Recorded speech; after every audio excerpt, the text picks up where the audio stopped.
Good evening, everyone. Mike Banna here. Another episode of 62 Who Knew.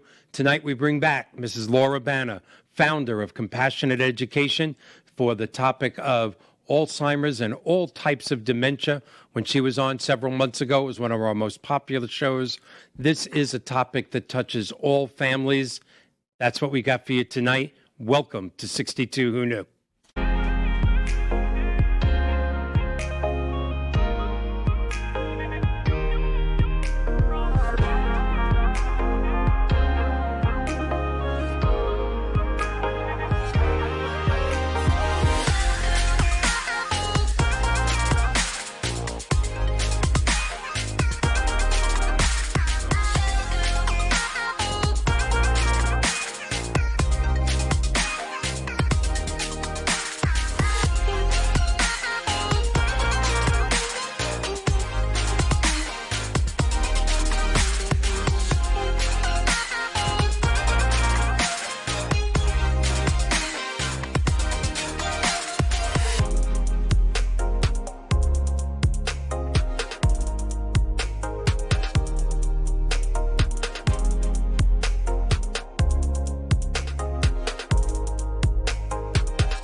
Welcome back, everybody, to the next episode of 62 Who Knew. We have a very exciting show for you tonight. As always, I want to thank last week's guest, Miss Diane Daniels, one of the national experts, if not the national expert on Medicare, her very popular podcast, Medicare Nation. You should tune into that, subscribe to that. Her shows are always so fantastic. Thank you, Diane, for being here, and we can't wait for you to come back in November to tell us about the latest changes in Medicare again and what we can expect also in 2020. So before we get to our latest guest, or tonight's guest, who's one of my favorite, let me give a little synopsis, maybe learn how to speak. Let me give a synopsis of 62 Who Knew and what we're all about, because every week our audience is growing. Last week we were a little above just 90,000 viewers, which we're very proud of, and I thank you for that.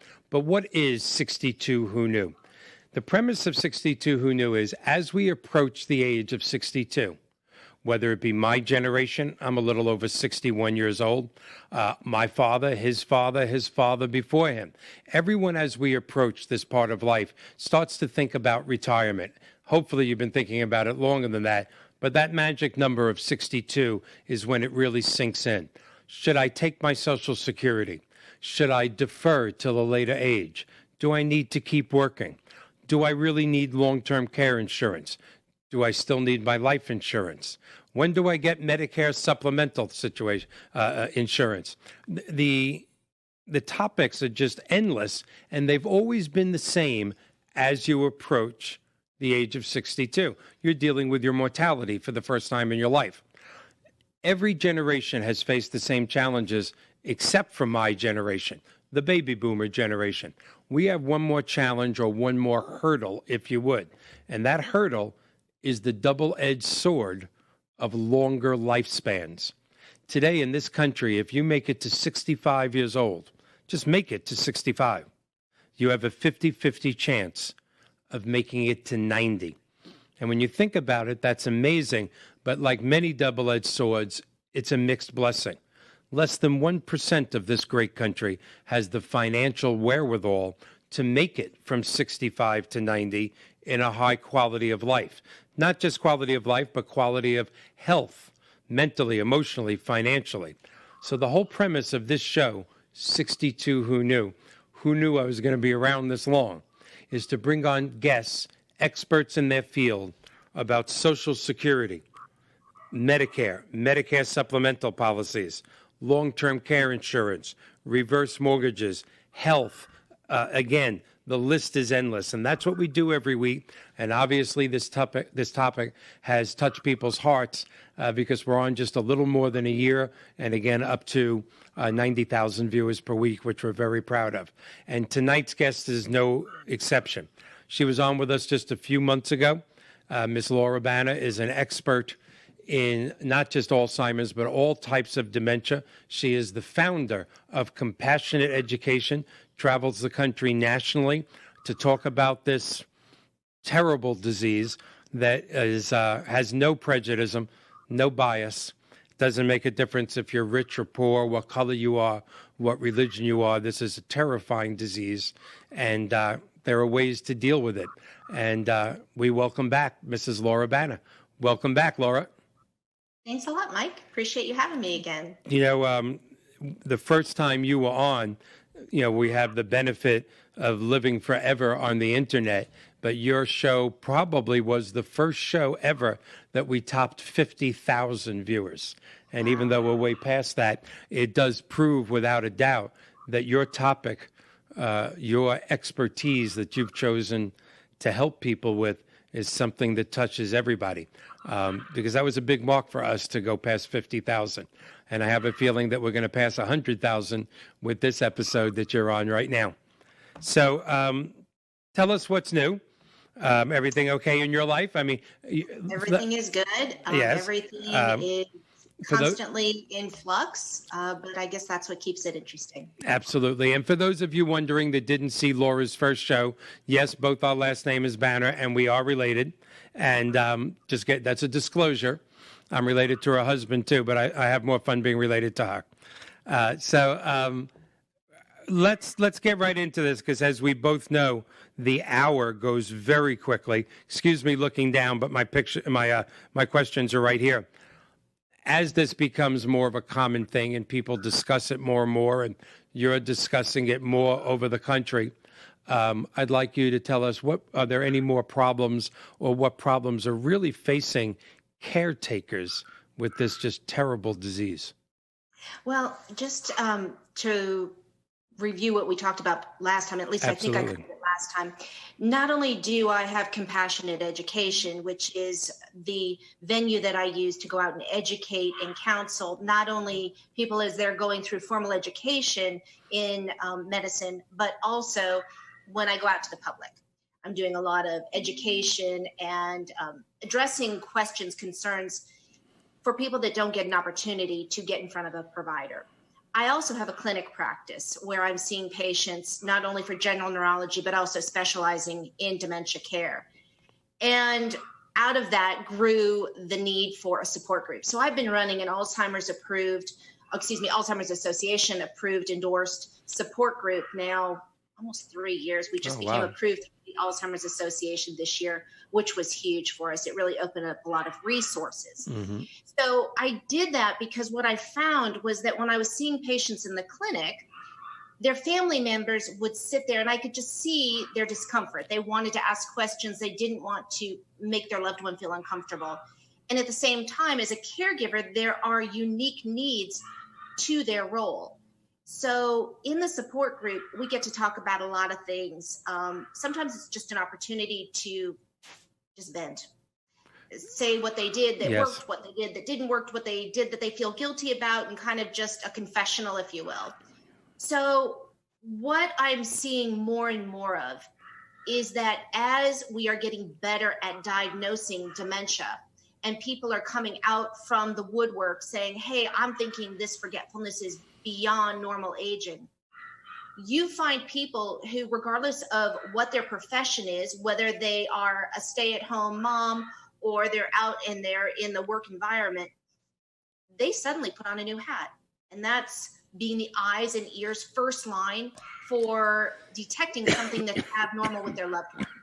And that population has a lot of associated risks inherent to their role. For example, many people don't realize, if they've not already been in the role, once they're in the role, it's no surprise that many caregivers, regardless of their health status going into the role, often pass before the loved one they care for. Because what happens is it's emotionally draining, it's physically draining, it is all consuming. They ignore their own needs. Oftentimes they have a diagnosis that was never detected or made because they are so consumed with meeting their loved one's needs. So what has changed? What has changed is that I think there is more recognition, not where it needs to be, but certainly more recognition on the fact that caregivers have needs as well as the person they're caring for. You know, every time a professional like you brings up that particular topic, every time it gives me the chills. You know, I get goosebumps. You know, we're fortunate enough to have some of the finest long-term care insurance experts in the country on the show, Mr. Peter Gelbwax, Mark Goldberg, Carol Golden. These are names that the entire long-term care industry, Mr. Bill Comfort, are aware of.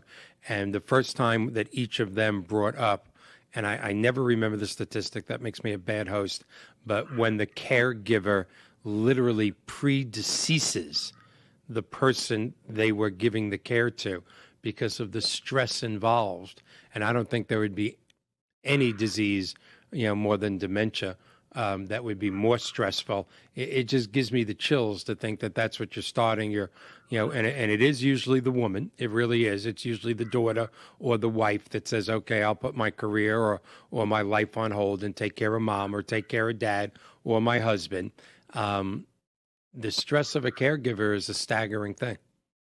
It is. And you're right. Traditionally, it is the female. What I'm seeing more recently is it's the husband, it's the son. Mm-hmm. It's heartbreaking. I saw a patient this week, actually, and she's advanced, but still able to communicate. She has a unique variant with her diagnosis. Mm-hmm. And she has what we call rapid decay of information. So literally every 5 seconds, she is asking the same question, but to her, she's never asked it before. And so each and every time they come in, and at this point, a lot of it truly is just a social visit to give the husband an opportunity to get out and go do something, change that environment, for me to check in on him, even though he's not technically my patient. In my mind, they both are. And he told me, I will care for her till the end until I'm no longer able to. And he does everything possible to make her life as normal as he possibly can. And I happened to ask, and I was so not prepared for his answer, but I said, how long does it take you to get her ready every day to go out? And he said, 3 hours. That's amazing to me. 3 hours. It's amazing. And how can that not take a toll on someone? Yeah, of course. And the caregiver role, instantly, no one looks forward saying, hey, I'm going to be a caregiver in my later years or at some point in my life. But they embrace it and they master it. And they go through this difficult journey, trying to follow a moving target, never knowing if what they're doing is right, just doing what they think is right, which in my mind makes it right. Right. And they need help. And we are not prepared. No. We're not prepared as individuals. We're not prepared as a society, as a nation, to care for the people with this diagnosis because we know where it's headed. The only thing we don't know is what that journey is going to look like. We know what the end point is. And how can we, in my mind, how can we be better? Because we have a lot of room to be better. How can we address the family needs, the individual with the diagnosis, the caretaker? It breaks my heart, the things that I hear each and every day. So what has changed? I think that as a profession, we are getting better at recognizing that it's not just the patient. I advocate all the time in my support group, in my clinic visits, that although I cannot truly treat the caregiver, I tell them, go ahead, you need to, plug yourself in with a provider, because at some point you're going to probably pick up the phone and say, I need help. I need help because I can't handle the anxiety. I can't handle the lack of sleep, the physical demands, the attacks, whatever it is they're dealing with. So that has changed. We're talking about it more. And I think that's a positive about a really devastating situation. What else has changed? Unfortunately, therapy has not changed. Really? It hasn't improved? No, there have been a lot of drugs that they have put through different trial phases, and for one reason or another have not turned out to give the results that they've hoped for. We're hopeful. We have to keep trying. I'll try and get an update from my friends in the Weitzman Institute that I know are very, very close to huge breakthroughs there in Jerusalem, and I'll try and get an update on that and get that to you. As I think I said the first time you were on, I would love to have you and them and a long-term care expert on at the same time, all three of you. But you also brought something up that I lived personally and I know is very challenging. Eventually the caregiver, when it's a loved one, not a professional, is going to call out for help. But sometimes that's a hard decision. When it's your mom, your dad, your wife or husband, whoever it may be, you want to be the person to do that. Intellectually, somebody else might do it better, but emotionally, you want to be that person. I think that's another barrier we have to get through. I remember when I got my dad, professional help. I won't say I waited way too long, but I probably waited a little too long because I wanted to take care of my dad. Once I had the professional help in the house, I realized I probably did Dad a little misservice, wanting to do it myself. It's a hard barrier for someone you love. Very hard barrier. And so many children are asked to promise a parent that's passing, that they will keep their other parent at home. Yes. And I understand why they ask that of their children, but it is truly such an added burden to put on their heart. And I don't think they would ask that if they understood what they were asking. Mm-hmm. Which, you just brought up long-term care. That is an area that needs fixing, in my opinion. It needs to become affordable. Most people don't understand it. Most people have no idea what it is until they are at the point where they are searching for placement for a loved one or a spouse. And at that point, it's too late. It's so expensive. What are you going to do? Yeah. It always gets back to making that plan for long-term care, which our other experts speak about so often. Once you have it, to use an old adage, you can't fix the barn door after the horses leave. You sort of have to fix it before, especially the white horse, because the white horse really tries to escape at all times. We'll explain that to our viewers one other day, or if we have time later. But the truth of the matter is, when you're in your 40s, 50s, you should be looking at a long-term care plan, a long-term care insurance plan with a long-term care insurance specialist, expert. So when this does happen to you, you can afford it. It's staggering to me how people don't realize that. You can't call, your insurance person for more fire insurance while the house is on fire. Everybody knows that, but they don't plan on their health the same way. Well, and to that point, what I'm also seeing is a trend in younger and younger patients coming in with cognitive issues. Really? People in their late 40s, people in their early 50s.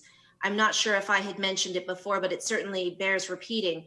We have early onset and late onset disease, and 65 years of age is the defining line. So if someone is diagnosed prior to 65, that's considered early onset. If they're diagnosed after 65, and diagnosed, maybe I should say, when the symptoms began, prior to or after 65 is considered late onset, not to be confused with late stage. Right. So I am seeing people who are working professionals at the peak of their career, maybe not even at the peak, still rising to the top, who are coming in with symptoms concerning for dementia. And we put them through the testing, and unfortunately they are coming back that they have dementia. There was actually an article that was forwarded to me last night. Real quick, I'll share the story, the gist of it. This is a former football player who began playing tackle football as a young child, which a lot of young boys, maybe some young girls now are doing. And then he continued it, played middle school, played high school, played college, never went pro. When he finished college ball, he was a very smart, or still is a very smart man, went to med school. Wow. Became an OBGYN. And at 42 years of age, he had to retire because of confusion. He is testifying in front of Congress now, trying to make tackle football for youth under 12 a thing of the past, because what they are believing he has, which can't be confirmed until post-mortem autopsy, is CTE, which is that repetitive head injury. It's a chronic problem that slowly presents until you're in the thick of it. And it is devastating. It is heartbreaking that people who were doing something that we all rallied around, and it was enjoyable, it was sport, it was family gatherings, let's go watch the game, now has robbed these individuals of their future. So at 42, he had to retire because he couldn't remember how to do the most basic things in his profession. He said he doesn't remember his wedding. He doesn't remember the birth of his daughter.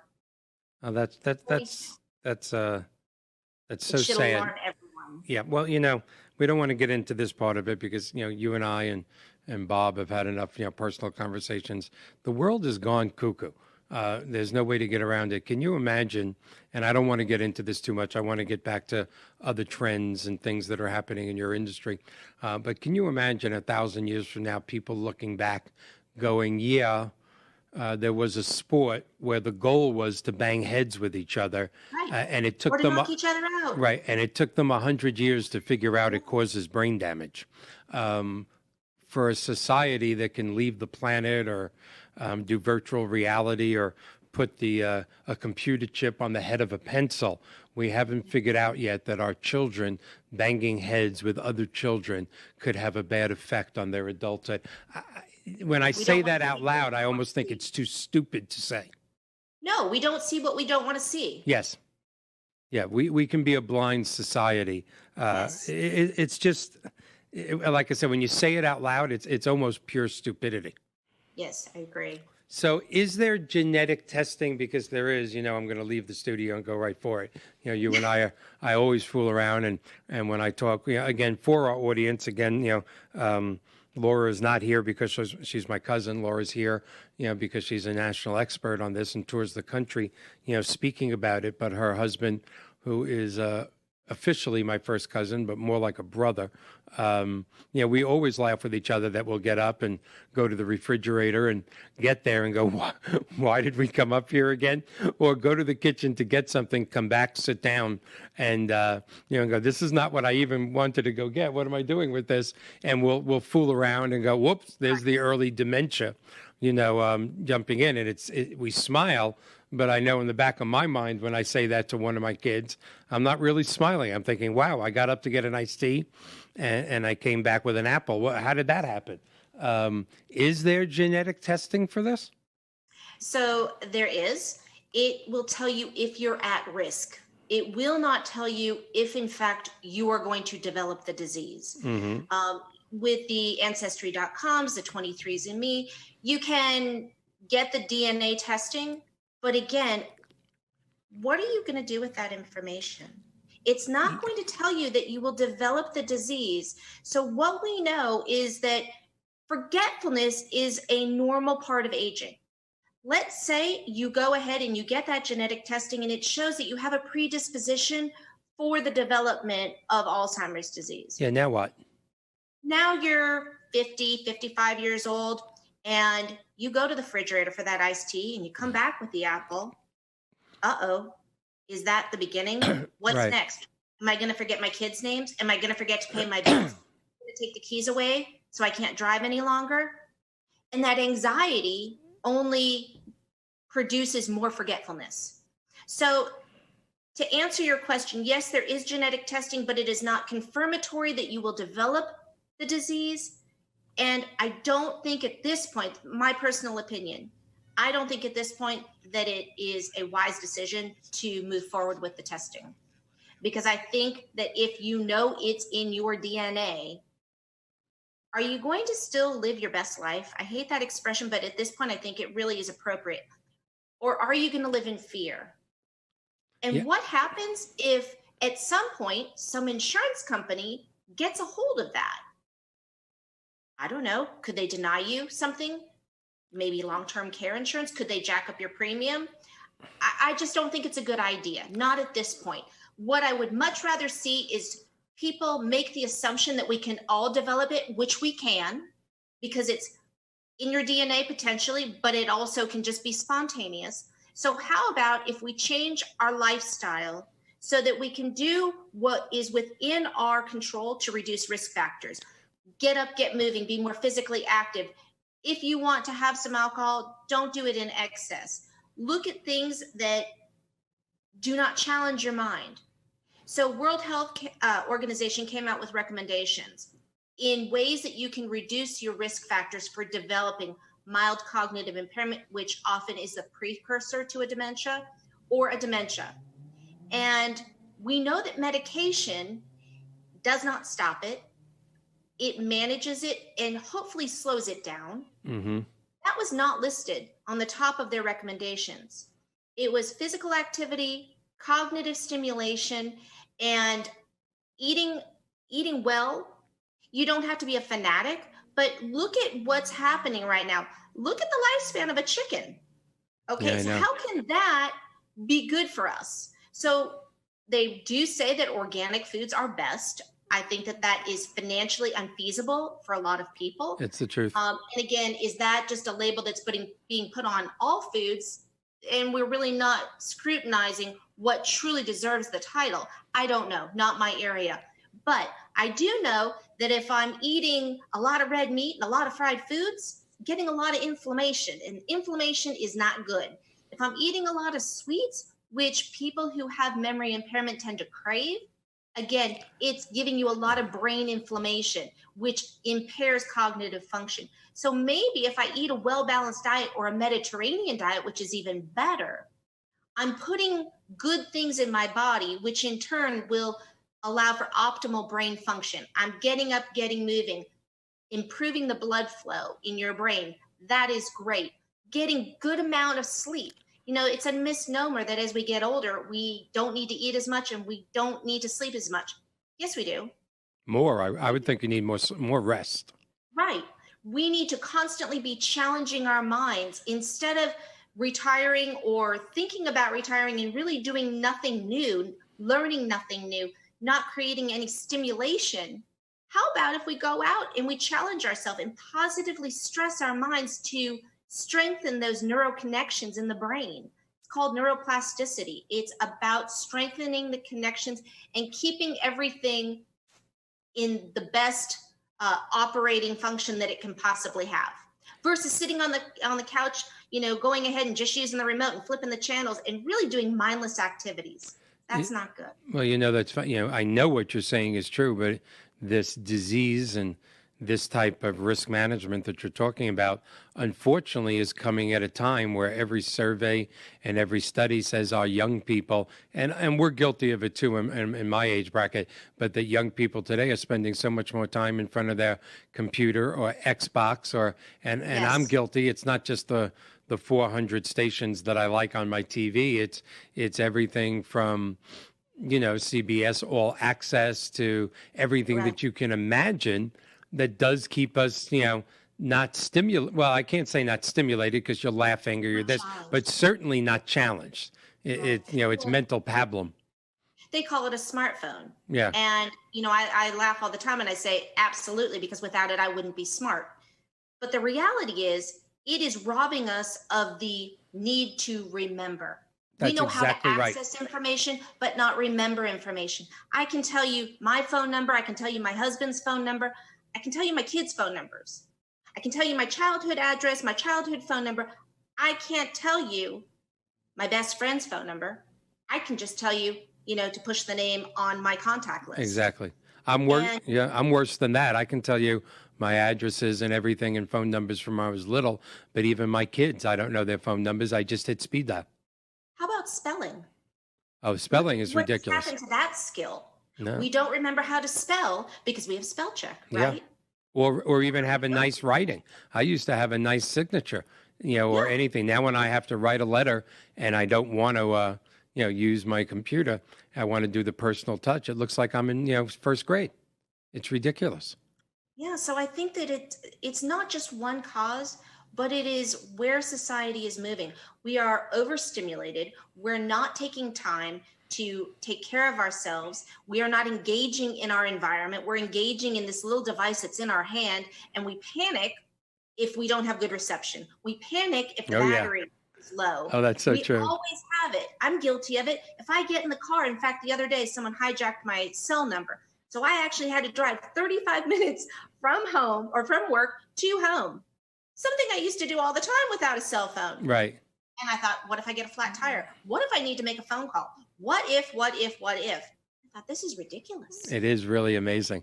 Yeah, I have done some crazy things only because I've left my phone somewhere in panic that I couldn't be without it. Yeah. How silly, right? To a degree, So, yeah. You look at the youth, and I don't mean to pick on them. They are a victim of technology. Oh, yeah. And they don't know how to talk. They don't know how to have active conversations. They don't know how to have inflection in their voice, because they know how to put an emoji on a text message, and that should convey it. So I think if we don't do something about this, the pandemic that I would consider dementia to be right now is only the tip of the iceberg as these younger generations start to get older. As you know, I go out and I lecture, and 2 of my children attended one of my lectures. And at the end, they were just there for support. At the end, they came up and they were panicked, and they said, we need to change what we're doing right now, because we have dementia up close and personal in my family. And they do not want that to be them. But we need to change things. No, I'm sorry. I didn't mean to cut you off. Yeah, it's not, it is the younger people, but I got to say, although I'm 61 now, the last 10 to 12 years of my life, I've gotten more dependent on it as well. It's just so easy to find out that, supposedly I'm a mortgage expert. People sometimes call me up with questions, and as they're asking me, I'm thinking to myself, wow, I actually don't know the answer to that. And I Google it, and I mean, you go to Google for everything in the world. I don't know if there's anything you can't get from Google. Yeah. Yeah. It's true. I mean, and even just getting up and getting moving. I'm not trying to pick on Alexa. It just happens to be, the brand I have. Right. I don't even get up to turn on the lights or turn off the lights. That's right. Or turn off the music. How much lazier of a society can we be? Oh, we can get much lazier. Yes. Frightening. Yeah, it is. It is frightening. Before I go to my next topic, did you say earlier that sweets are not good for your memory? Yes. Like chocolate? Yes. So what we know, I know. John, just call an. John's my producer. John, just call an ambulance now. Yeah, just dial 911 for me now, because I don't know if I'll make it back to my office. Oh my God. So when I am meeting a patient and their family for the first time, I have my usual go-to questions, and they always are amazed. Like, how did she know that? It's because it's so common. So lots of theories why it is. Nonetheless, regardless of the theory, we know that when people have memory impairment, they crave sweets. They can be very sneaky about how they get their sweets. Sometimes they put it right out there. But so there is this belief that there is something called diabetes type 3. It is separate from your peripheral blood sugar. So it doesn't only happen in the setting of someone who is pre-diabetic or adult onset diabetic or type 1 diabetic. Forget all of that. What happens is people crave sweets, and they believe that there's something about insulin resistance in the brain. And as we eat the sweets, blood sugar goes up, and then also the inflammation in the brain starts to increase. And when you've just overindulged in cake and dessert and you just feel that bloat, well, when you're feeling that abdominal bloat, that bloat is also happening in your brain. And so you have these highs and lows, and the inflammation impairs memory. And it is vicious, the appetite that people will have for sweets. They will forgo all meals and have just sweets. So if you find yourself in the men's room of a bowling alley at 3 a.m. buying Hershey bars at street prices, totally normal. This is a bad sign, right? Probably. One of the things that we spoke about on your first appearance here that I know, I learned a lot, but many of my friends and many of our viewers typed in and said they learned a lot from. I think of dementia, I think of Alzheimer's. But you taught us on your first appearance that even though that might be for the layman, there are other types of dementia. I mean, Alzheimer's is on the tip of everybody's tongue because it's on, it's in the newspaper. It's this, it's a Right. cliche. You forgot something. Uh-oh, early Alzheimer's. I'd like to I know you have a little more you want to talk about, and we're doing halfway decent on time. The hour Okay. goes so quickly. We only have 20 minutes left. It's ridiculous. But touch on that a little because not everybody that has a little dementia has Yes. Alzheimer's. Right. So the way I like to explain it is this: imagine an umbrella, and imagine the actual top of the umbrella is the word dementia. Hmm. And underneath dementia, you have Alzheimer's, you have vascular, you have Lewy body, you have Parkinson's related dementia, you have multi infarct dementia, you have all sorts of different types of dementia. So each of those different types are a form of dementia, but they're not interchangeable with the term let me back up. So Alzheimer's is a type of dementia, but you can have dementia without having Alzheimer's because your dementia might be a vascular dementia or your dementia might be a Lewy body dementia. So they don't all act the same. What they all have in common, why they're all under that dementia umbrella, is because they all have abnormal memory loss, more than you would expect for someone of similar age, that it is to the point where it is interfering with their quality of life. So, yes, unfortunately, people use those two terms interchangeably. They absolutely are not the same thing. Did Could, that clarify it a little bit more? I know it clarified it absolutely, but just in a few minutes, you mentioned a few different types of dementia. Could you just, for our viewers, explain those few different types? Sure. So, Alzheimer's is the loss of, well, most of them are loss of short term memory first. People will often say their long term memory is great. It usually is until the late stages of all of the types of dementia. So with Alzheimer's, you're having loss of short-term memory. Eventually, it is progressing into long-term memory. You have loss of vocabulary, communication, and then bodily function memory. You forget how to swallow at the end of an Alzheimer's disease, for example. Vascular dementia is different. Vascular dementia is when you have impaired blood flow. So you have increased cholesterol, increased blood sugar, you have high blood pressure that is not well controlled, maybe some sleep apnea that is not treated with a CPAP. And as a result, what happens is you have loss of blood flow, diminished blood flow to the brain, and as a result, those areas of the brain die. So when you have a little bit, which is part of normal aging, that's fine. The brain is very accommodating to that. When you have a lot of it, then really what you're saying is you have a lot of brain tissue that has died, is no longer viable, and the brain cannot accommodate all of that. So as a result, you start having issues. Someone with vascular dementia may have hallucinations. They often will move very slowly. They will have what we call a cognitive delay. You ask a question or give a command, and there is a very uncomfortable pause between when you ask it and when they respond. Lewy body dementia became very notable when Robin Williams was diagnosed with it. Lewy body dementia is a very difficult diagnosis to actually get because it fluctuates. A person will go one moment from being completely lucid and appropriate to the next minute, the expression here in Georgia is talking out of their head.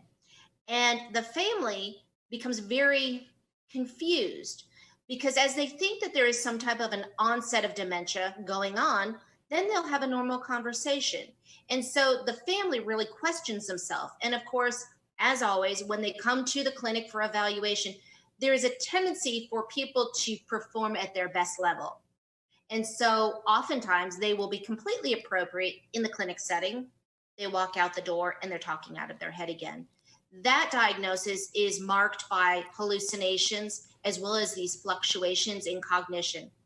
Interestingly enough, the hallucinations are typically small children, small animals. Really? Then you have Parkinson's related dementia. So on this continuum of Parkinson's, you have Lewy body dementia, which is the proteins that are found in Parkinson's typically condensed to certain parts of the brain, dispersed throughout the brain. The person with Lewy body dementia will often mimic Parkinson's. They look Parkinsonian. They may have a flat expression, Maybe they shuffle their feet, maybe they fall a lot. Oftentimes, but not always, 2 to 3 years after the diagnosis, they will develop Parkinson's or become more Parkinsonian. Oh. Then you have the person who first develops Parkinson's disease, memory is intact. Down the line, after the diagnosis of Parkinson's, they may develop a dementia. And then it's Parkinson's related dementia. So it's a later development after the diagnosis of Parkinson's. And it's all on that continuum. Lewy body first, then Parkinson's. And then you could develop Parkinson's related dementia. Oh, okay. Any more? There are several others. One that is noteworthy is frontotemporal dementia. This one's a little bit different in that the memory is relatively preserved. It tends to affect people in earlier decades, in their 40s and 50s, instead of typically 60s, 70s, 80s. This one is marked by disinhibition. They have loss of planning, loss of what we call executive function. So poor judgment, filters gone, verbal outbursts, behaviors that are not typical of them. Filter's gone. Do we know anybody that doesn't have a filter? Nope, absolutely. You said something earlier that just amazed me. I don't know if there's any studies, and maybe I misunderstood, but one of the versions that you were talking about is that common hallucinations are small children and animals. Yes. I don't know why that strikes me as so unusual. Is there a reason why people I'm not of aware all? of what this is. Wow. I will tell you that most people hear the word hallucinations and jump to something that is frightening. If you talk to people who have hallucinations, for the most part, they're not bothersome. We do not treat them until they are frightening or bothersome to the individual. Some people enjoy them. Hallucinations are fascinating. Wow. But yes, Lewy body is marked by small children, small animals. I've had people in clinic tell me that their loved one will say things like, "Don't walk there, you're going to step on the children," or "Look at the squirrels crawling the wall." Yeah. I'm having a hallucination now of hearing a dog barking in the background. Is that real, or is that just my? Fortunately, it is reality here. That is reality. Yeah. Well, yeah. Or is that mom trying to get out of this out of the basement? Probably. Just saying. Well, again, to me, this it would be an understatement to say I'm sure the great majority of our population, would choose almost any other disease to go from rather than something that robs you of your memories and your children. And I just can't even fathom it. It's the disease of two deaths. Yeah, you said that the first time, and that gave me the chills that time, and it gave me the chills this time. What else are you seeing? I mean, when you first came on, you were just starting really compassionate education. You've done, so many national speeches now. You have your workshops. What else are you seeing when the family comes in? Because, it just affects every generation of the family when dad or grandma or grandpa have it. They are looking for resources. They are looking for connections. I would highly encourage people to join a support group. It is therapeutic. It is a good source of support, great networking for ideas. Be proactive. Everyone, like I said, everyone should live their life assuming, because it's true, that they could develop it. Not to put the fear in people, but we need to get up and get challenge yourself. My daughter Kelly and I just finished writing a book. I don't even think you were aware of this yet. No. We are in the editing phase right now, and it is basically a coaching manual of, hey, you know what? Let go of the past, look to the future. No boundaries. You see a goal, go out and achieve it, go out and attempt it. Just the actual process of attempting it is therapeutic. Absolutely. People don't realize that. No, I mean, it's not just about the destination. The journey is really where the reward is. So that will be something that we are looking forward to getting out to the public. That'll be available on our website in the next probably 6 to 8 weeks. What else can I tell you about? Well, I think that's also another issue that's plaguing the young, which is the instant gratification, again, of picking this up and getting an answer. But no, I guess sometimes you just got to be older to be smarter. but achieving a goal, which is a wonderful thing, but the fun of achieving the goal is getting there. Once you achieve it, I don't care what your goal is. You go, yeah, that was good. Now what? It was the fun of getting there. There's a couple of things that, the younger generations don't get today. They're very afraid of failure. But, this is also a cliche, but people don't realize how true it is. You don't fail till you quit. As long as you don't quit, you have not failed. And I'm not picking on the younger generation because they're a staggering generation. Their technical warehouse, their savvy is incredible, but they're not getting out enough. It is all this. And it's unfortunate. Not only is it all that, but that is not real. It's what they want people to believe is their reality. So they're robbing themselves on so many different levels. Oh, even in the professional world, people are getting fired by text or email. People are being promoted by text or email, and on both sides of that scale, good and bad, taking the emotion out of letting someone go, whether it's for cause or not. That person has a family. They have to feed their family, and the person delivering the message doesn't want to deal with that grief, so they do it in an email. But the opposite is true, too. When you're promoting someone, or it doesn't have to be in the job world or in the business world, you're developing or delivering good news, your endorphins are firing, you're happy, there's warmth, you're giving good news. You're not, those endorphins are not firing over a screen. I'm sorry, they're just not. No, they're not. Yeah. And you're right on so many levels. We know what we need to do, but we just haven't done it yet. Well, yeah, that's a story. I think that's the story of everybody's life for a very long time. I remember complaining, that I actually had to get up from my desk or my room or wherever, the dining room table when I was doing my homework, to actually walk somewhere in my house now to get the encyclopedia to look something up. And now we have to have the fastest iPhone possible just so we can look things up a quarter of a second quicker. Yeah, when you think about it, it's actually a staggeringly good thing and a staggeringly terrible thing all at once. Right. Absolutely.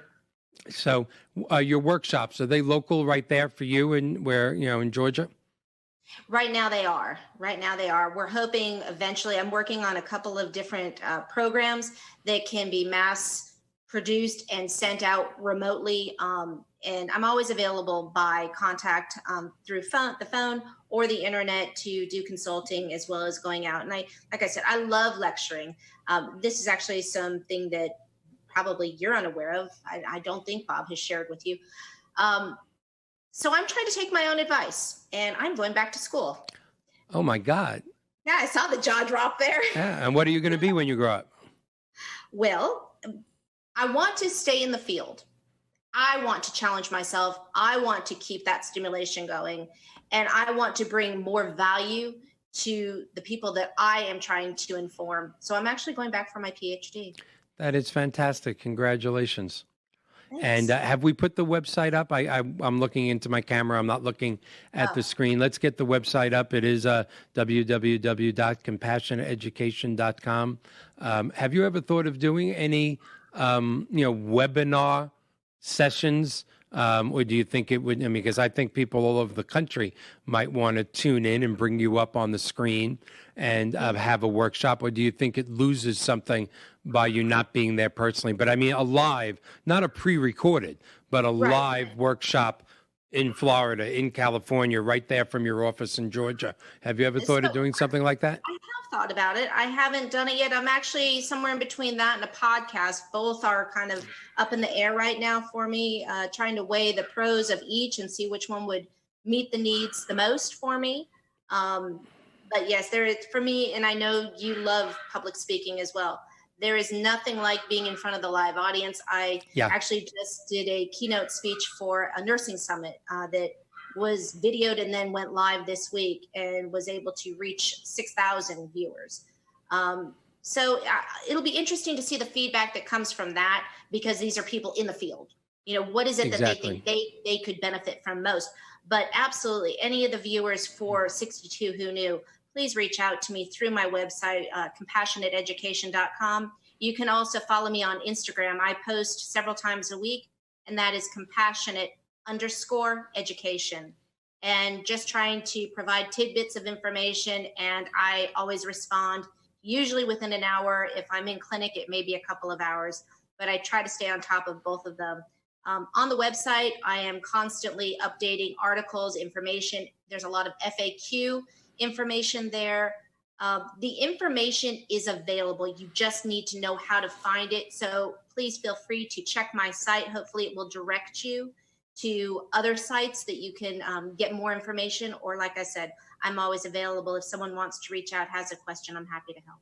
Yeah, there's no doubt we should put a link to compassionateeducation.com on 62whoknew.com. So this way our viewers could get right to you. Let's do that in the next couple of weeks. I'm anxious, well, as you know, we're going to be starting, our national podcast. We are behind schedule on that. What else is new? But we'll be starting our national podcast probably right around the first of the year. And of course, you're going to be a regular on that. And it seems to be the way the world, or at least not just the younger generation, but younger and middle generation seem to be gleaming their information now, from the podcast world, which is amazing to me, but everything's amazing to me because I'm a dinosaur. Seasoned. You're well seasoned. Oh boy, am I well seasoned. Have you ever been on a podcast? I have not. All right. You know what? Without a doubt, I will do an email introduction for you and Diane Daniels. Diane has been our guest 4 or 5 times, and 4 times, and actually jumped in one day when I had a problem and couldn't come here, and she was the host, and she did an absolute great job. She has a huge following. She's www.medicarenation, and I will give you that email introduction today when I get back to my office, because you should definitely you need to be a guest on a lot of people's podcasts, because that'll help you decide whether you want to be a podcast person, but it'll also help you start to develop a following before you start your own podcast. Right. Makes sense. And, I don't know how much time is left, but we're still good. We got about 5 minutes, so go. Well, laughter's some of the best medicine, as you know. And yes. Unless you have any other questions, you might want to just take this second to tell about the white horse. Okay. So when we had our terrible hurricane, what was it, Elena? What was our terrible hurricane? Irma? No. Okay. Was it Irma? Which is hard to believe. That was it was about a year and a half ago at this point. Laura and Bob were actually out on a cruise. Poor them. They were trapped on a cruise ship in a very calm sea. What, a 7-day cruise turned into a 2-week cruise? Pretty much. Yeah, and people think they're suffering all over the world. But they were kind enough to give a recluse, to give their home to us. When I say us, my entire family. So we drove because I lived on the water, and we were in an evacuation zone. So we all drove to their beautiful home in Georgia, which is on beautiful acreage. And they, to my knowledge, had 4 horses, even though I've been there a lot, and I only saw 3 horses. So yes, in the few minutes remaining, I will tell what you and your husband terribly did to supposedly one of your favorite relatives. So they actually coordinated this with my children who were coming with me. And on the way there, Laura's husband, my cousin/brother, calls me and said, look, when you get there, as long as you're going to be there, because the hurricane was going to come to Georgia too, but it was hitting directly where I live in Florida. Make sure the 3 horses are in the stall, out of the stall. Don't worry, I'll call you. But we have a 4th horse that Laura just bought. It's her favorite. It's young. It's all white. Please make sure, because it's young, it could get really wild during a storm, and it would break Laura's heart if that horse were to get away. So I said, no problem. As soon as I get to your house, I will check on the white horse. So, of course, what was a 9-hour drive turned into like a 17-hour drive because everybody was living in the state of Florida. But we get there at night, and Laura's incredible mom is there waiting for us with food and everything, and it's raining, and I'm tired. But I promise, so I say to my kids, even though it's dark, I got to run out to the barn. They have a beautiful barn, and make sure the white horses are right, because this is Laura's favorite horse, and Bob said I have to do that. Well, the kids say to me, and these are not little kids, these are adults, these little shits that were in on this joke, said, no, Dad, you stay. It's been such a long drive. We'll go check the 4 horses, but we'll make sure Laura's favorite white horse is okay. So they go out in the rain. They come back and go, all the horses are fine, especially the white one. Now, what was this? This was probably a Thursday. And Friday, Saturday, Sunday, my cousin Bob calls. Michael, I'm watching the weather there. I see the horses are running in the, on the pasture, but I don't see the white horse. Can you go make sure it's okay? I go to get up.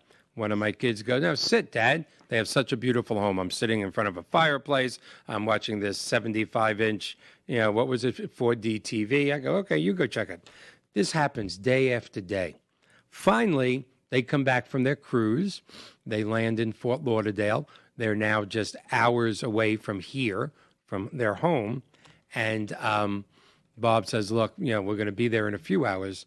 I'm really, really nervous. Make sure the white horse is okay. This time the kids don't volunteer. So they come out with me and I walk out and I look in the pasture. How many acres is it? 7. 7 acres. So this is no small thing. I mean, I look and I'm around and I see the 3 beautiful brown horses galloping. There was a lot of damage to their house. Trees were down. I go, where's the white horse? So one of my kids go, well, maybe it's in the barn. So I walk in the barn. I also don't know at this point that I'm being videoed. My daughter is videoing me. So I go in the barn. I don't see the white horse. I walk around in the sludge and in the mud, ruining my Nikes, by the way. And I look in the back of the barn. There's no white horse. I start to freak because this is Laura's favorite horse and I love her dearly. I can't believe I lost Laura's house. I'm actually using vile language. I'm going, oh my God, they're going to be here any minute. I have to find this white horse. So I jump into my car, which happens to be a Corvette. My daughter goes, where are you going in your car? I go, I'm going to drive around. Everybody has horses. I'll find the white horse. It's probably out on the road. You'll come back and get the car. I'll ride the horse back. I'm panicking. I'm throwing F-bombs because I lost the horse.